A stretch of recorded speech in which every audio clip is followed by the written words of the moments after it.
Психология тарихындағы ең ахметлі түсініктерден бірі интроверт һәм экстравертке бөлінуінде. Бұны бірінші мәрте швейцариялы психолог Карл Густав Юнг ұсыныс еткен. Оның пікірінше инсанлар әлем менен қандай байланыста болуына қарай екі түрге бөлінеді. Дәслеп интровертке тоқталсақ.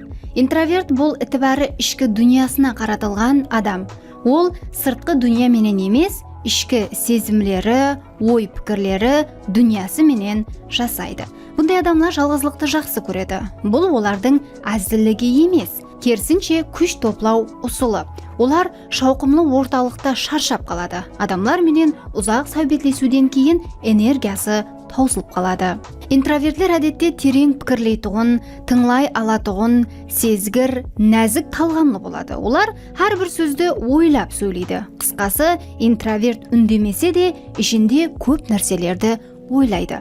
Экстраверт болса сыртқы көрінісінен ашық адам. Ол адамлар менен пікірлесуден зауық алады. Энергияны сыртқы орталықтан алады.